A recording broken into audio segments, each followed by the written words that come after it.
USA की team को फिर से एक हेडलाइन मिल गई है कि यूएसए विंस नील। पहले भी इन्हें हेडलाइन मिली थी 2010 वर्ल्ड कप में, इस बार भी मिल चुकी है क्योंकि भाई सॉकर के रूल्स अलग चलते हैं।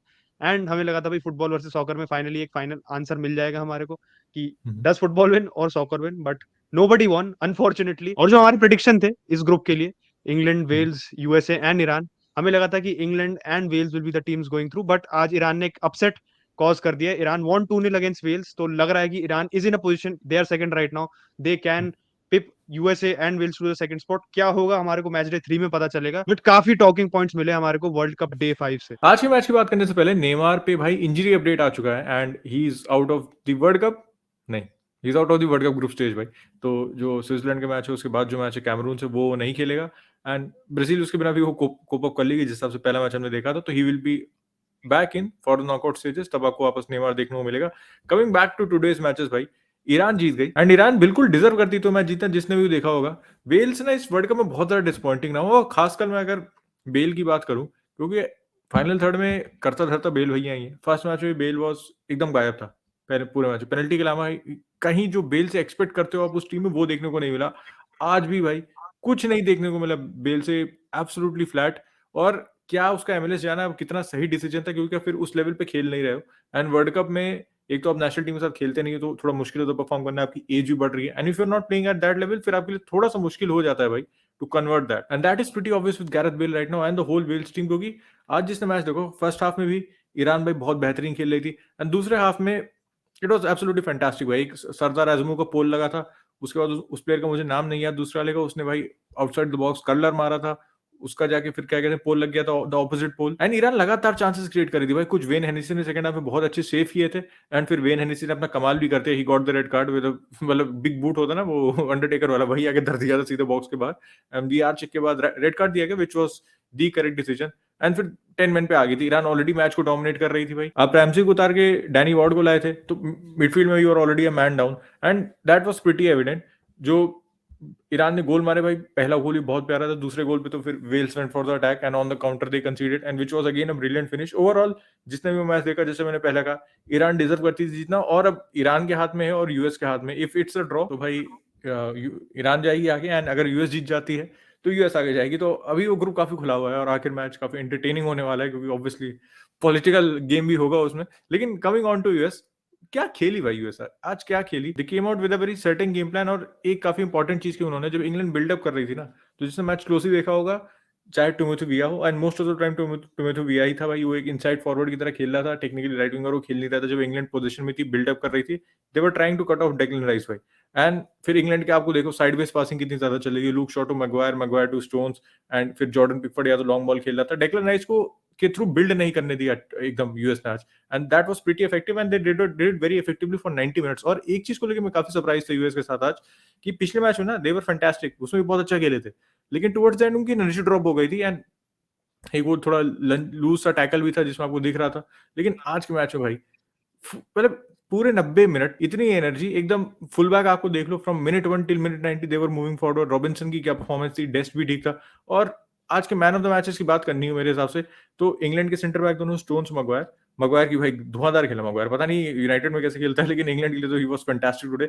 एंड जिमरमैन एंड भाई टिम रीम भाई, वो बंदे प्रेशर में, क्योंकि इंग्लैंड उनको प्रेस कर रही थी एंड वो प्रेशर में ऑन द बॉल इतने बेहतरीन। टीम रीम को भाई, अब फुलहैम को अगर 2 साल पहले देख लो ना, वो ऐसा हग्गा खेला था बंदा, अगर उसमें 2 बंदे चढ़ जाए वो मार देगा बाहर, या तो ओन गोल मार देगा। लेकिन आज वो प्रेशर में भाई, वो एक डिफेंडर को काट के दूसरे अपने वीक फुट से पास दे रहा था, तो सब कुछ क्लिक कर रहा था। और क्लिक क्या कर रहा था, उन प्लेयरों ने मेहनत की एंड दैट्स व्हाई वो आज परफॉर्मेंस दिखी यूएस की। एंड अगर इंग्लैंड फोकस करें, इंग्लैंड की टीम, क्या ये रियलिटी चेक है या फिर पहला मैच बहुत ज्यादा आसान हो गया था और सब लोग चिढ़ गए थे कि इट्स कमिंग होम अगेन। मेरे हिसाब से तो यूएस को हम थोड़ा डिस्क्रेडिट कर रहे होंगे अगर हम कहेंगे इंग्लैंड वर अंडर पार, क्योंकि यूएस का गेम प्लान था। अब या देखो वर्ल्ड कप में आप हर मैच में, क्योंकि आप देखो मैक्सिमम 9 मैच खेल सकते हो आप वर्ल्ड कप में, तो you go from game to game and आपके स्पेसिफिक गेम प्लान हो रहे हैं to tackle one type of opponent. And US का गेम प्लान आज बहुत अच्छे से एग्जीक्यूट हुआ, क्योंकि जैसे उत्कर्ष ने डिफेंस की बात करी, अगर मैं मिडफील्ड पे फोकस करूँ तो वेस्टर्न मैकेनी को देख लो। हमने पिछले मैच की भी बात की थी, वेल्स वाले मैच में भी, कि तीनों मिडफील्ड थे जो उनका, मूसा, यूनस मूसा, वेस्टर्न मैकेनी और टाइलर एडम्स, सारे आप कह सकते हो वर्क हॉर्सेस तो हैं, एंड मिडफील्ड में इनकी सिनर्जी बहुत अच्छी है, हार्मनी बहुत अच्छी है, तो बहुत अच्छे से काम कर रहे थे। एंड आई थिंक पिछले बार हमने यूनुस मूसा की बात नहीं की थी। I think one of the stand out players for me today was Yunus Musah, क्योंकि वो ड्राइव कर रहा था बॉल से, एंड वो हमें he was very smart with the ball. ऐसी उसने कोई भी मैंने देखा नहीं उसने कि आप डिस्पोजेस हुआ हो, किसी बेवकूफी डिसीजन ले लिया हो, क्योंकि यंग प्लेयर है, आप सोचोगे कि भाई ओवर एम्बिशियस हो जाते हैं, एंड कभी कभार आप ट्रांजिशन पे इंग्लैंड आपको हर्ट कर सकती है, ऐसे आप कह सकते हो लैप्स ऑफ कंसंट्रेशन में। बट यूनुस मूसा बहुत बहुत कंपोज था बॉल पे। मैकेनी को भी देख लो, McKennie was all over the place. And जैसे उत्कर्ष ने भी बात की कि डेक्लन राइस पे दो तीन ये दोनों तीनों मिडफील्ड हमेशा चढ़ा हुआ था, तो उसके पास प्रोग्रेशन का फायदा नहीं था। बेलिंगम का आप देखो, जिससे he was all over the pitch in the last match against Iran, इस मैच में बेलिंगम को भी बिल्कुल स्पेस नहीं मिल रहा था। कितनी बार तो बेलिंगम जैसी स्पेस मिलता था उसको, तुरंत उस पर लोग ऐसे चिपक जाते थे मधुमक्खी की तरह बिल्कुल, and he was not getting any space at all. तो सबसे बढ़िया मेरे को लगा यूएस का गेम प्लान। इंग्लैंड का आप ये कह सकते हो, I think some criticism is should you have started Harry Kane, क्योंकि हैरी केन की एंकल इंजरी की कंसर्न थी। क्या वो फुली फिट था? हैरी केन मुझे ऑन इट नहीं लग रहा था आज बिल्कुल। मैं अगर कहूँ ना कि जैसे ईरान के मैच में चलो गोल नहीं मारा, बट ही वाज इंस्ट्रूमेंटल, आप कह सकते हो अटैक में। आज मुझे केन काफी लैकिंग लग रहा था। अगर मैं साका की भी बात करूँ, साका भी he had some good moments, but कुछ मोमेंट्स में मुझे लगा कि Saka could have done better. Saka भी कभी लूज टच हो गया। पूरी टीम, इंग्लैंड की टीम, या अब आप कह सकते हो, I won't say they were over confident, क्योंकि ओवर कॉन्फिडेंट कहना गलत होगा, बट कहीं ना कहीं मुझे लगा इतनी शार्प नहीं थी, इतनी अप फॉर इट नहीं थी जितनी यूएस थी, क्योंकि यूएस के पास देखो पॉइंट टू प्रूव है। इंग्लैंड को किसी को प्रूव नहीं करना कि हम यूएस से बेटर है, क्योंकि सबको पता है देखो इंग्लैंड की team is better than the US. But US ने ऐसे शो किया कि हमने भाई पिछला वर्ल्ड कप नहीं खेला, this means a lot to us. तो यूएस ने उस जील के साथ खेला, इंग्लैंड ने उस जील के साथ नहीं खेला। एंड देखो इंग्लैंड इस समय सेफ है, अगर वेल्स उन्हें 4-0 ना हरा दे तो England is not going to crash out of the world cup, which is very unlikely to happen. But England is in a safe position, तो हो सकता है कि साउथगेट भाई का कहीं ना कहीं बैक टू बेसिक्स हो जाता है कि नहीं, अरे इतना भी अटैकिंग नहीं खेलना हमारे को भाई, थोड़ा तो मेरे को साउथगेट की अपनी जो नाम है उसको बचाना पड़ेगा। That is what happened today. But in general में अगर देखूं तो lot of players were average today, या बिल्कुल frozen out by the US tactical plan. इसलिए मेरे को लगता है कि England was not able to influence the game that much. Trippier और लूक शॉ थोड़ा सा इनिशिएटिव ले रहे थे, they were getting forward, they were trying a lot, but in general compact defending ने यूएस को I think they worked very very well in their favour today. और अगर आप इंग्लैंड की चांसेस भी देखो, मतलब it's credit to the US. एक फर्स्ट हाफ में थी जो हैरी केन की, जो जिमरमैन ने बहुत ही प्यारा ब्लॉक किया था, वरना मुझे लग रहा था that could have been a goal. उसके अलावा very few and far between भाई। उसका ना मुझे कोई ज्यादा चांसेस याद नहीं। एक माउंट की शॉट थी भाई, जो हमारे भाई मैट टर्नर ने बहुत ही अच्छी सेव की थी, and obviously again Arsenal had हमारे। और उसके अलावा एक towards the end Harry Kane का हेडर था, जो by his standards on target मारनी चाहिए थी, लेकिन दैट वाज नॉट इजी। उसके अलावा शायद ही कोई चांस थी। एक रैशफोर्ड की शॉट थी बस, जो कि मतलब ब्रेड एंड बटर था गोलकीपर के लिए, सीधा हाथ में ही आ रही थी। और उसके अलावा कुछ भी कोई रियल चांस इंग्लैंड ने क्रिएट की नहीं इस मैच में। एंड भाई मैं कह रहा हूँ यूएस की डिफेंस की क्रेडिट जाती है वहाँ पे, द होल बैकलाइन, जैसा चिन्ह का पूरी कॉम्पैक्ट थी। एंड अगर आज बात करें थोड़ी सी लेब्रॉन जेम्स और सॉकर की, ऑब्वियसली क्रिश्चियन पुलिसिच बेहतरीन खेलता भाई बंदा यूएस के लिए। He is such a good ball carrier, ground इतना अच्छा कवर करता है, डिफेंसिवली भी आता है, ड्रॉप डीप भी करता है। आज फाइनल प्रोडक्ट कभी कभी थोड़ा सा ज्यादा ओवर एम्बिशियस हो जा रहा था, कुछ बॉल ओवर द टॉप वो अननेसेसरी थी। And obviously it's a very young team, अभी इनएक्सपीरियंस टीम है। यूएस में दिखता है कुछ कुछ मोमेंट पे आपको बॉल जहां नहीं लूज करनी चाहिए, जो अनवांटेड पास होते हैं जहां पे आप जस्ट रिसाइकल द बॉल, वहां पे वो बॉल लूज कर जा रहे थे। But that will come with time, that will come with experience. अब इतनी यंग टीम से एक्सपेक्ट नहीं कर सकते। But coming back to LeBron James soccer भाई, जो उसने पोल मारा था भाई, दैट कैसे मारा था मुझे नहीं पता। एकदम बैकलिफ्ट नहीं थी ना, आपके पास स्पेस थी, वीकर फुट पे लेफ्ट फुट से मारी थी, and Jordan Pickford was beaten all hands up, बस वो जाके पोल पे लग गई। उसके अलावा एक फर्स्ट हाफ में मैकेनी का चांस था, तो बहुत अच्छा चांस था। और यूएस ना गेम को रश नहीं कर रही थी, जैसे they are on the by line, तो ऐसा नहीं they have to just ping it in and hopefully somebody gets there. वो देख रहे थे बंदे कब बंदे हैं, when they are arriving the box on the wing, वो बॉल कट बैक कर रहे थे। फिर उसके बाद देख रहे थे जब कोई मूवमेंट कर रहा है तब वो क्रॉस डाल लेते। तो US came out with a certain game plan, बहुत अच्छे ड्रिल लग रहे थे। और इस वर्ल्ड कप के पहले ना, मैं पहले मैच ही बोला था, मैं यूएस से बहुत ज्यादा इंप्रेस था, और इस मैच के बाद और ज्यादा इंप्रेस हो गया हूँ। And probably I want Iran to go through भाई। थोड़ी सेंटिमेंटल रीजन भी है कि what's going on in Iran. तो उस सिचुएशन में भाई फुटबॉल अगर कुछ लोगों की मदद कर सकता है, क्योंकि football is a very big sport, तो थोड़ी सी रिस्पेक्ट मिल सकती है लोगों को। बट अगर मैं एक्चुअली बात करूँ, फुटबॉल की बात करूँ, ईरान की परफॉर्मेंस देखो, यूएस की परफॉर्मेंस देखो, तो I think US should beat Iran. लेकिन भाई पिछली बार जब हुआ था तो ईरान जीत गई थी, तो वो तो समय ही बताएगा। और अगर बाकी मैचेस की ब्रीफली बात करें तो Netherlands obviously draw with Ecuador, and Enner Valencia भाई अनदर वर्ल्ड कप लेजेंड, जो खाली वर्ल्ड कप में ही खेलते हैं। वो खेला अच्छा था, एक दो शॉट वगैरह उसके बेहतरीन थे आज।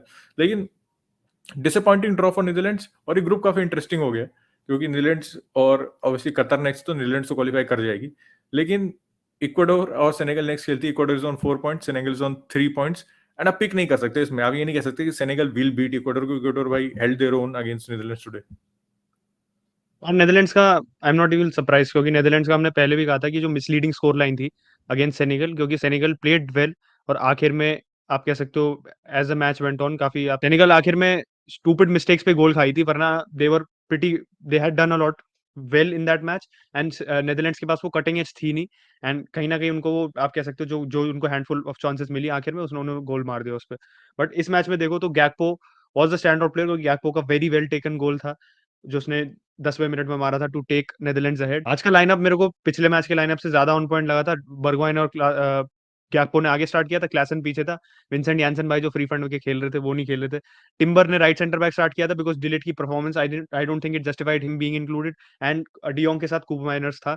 तो लाइनअप सही था, there was balance in the lineup, but still वही है कि they are not firing on all cylinders. मुझे लगा यूरोज में they were more impressive, but obvious बात ये है कि यूरोज में जो यूरोपियन स्टाइल ऑफ टीम्स हैं they play a similar style, और वो आपसे अगर आप नेदरलैंड्स का देखो तो Netherlands play fast flowing football और मतलब पोजेशन बेस्ड फुटबॉल। तो यूरोपियन टीम अगर उनसे लेस टेक्निकली डेवलप्ड है या लेस टेक्निकली टैलेंटेड है तो Netherlands can dominate that team. But south American teams के साथ ये है कि अगर वो टेक्निकली इतनी एफिशिएंट नहीं हो but they are very good pressers and they know how to play a dirty game.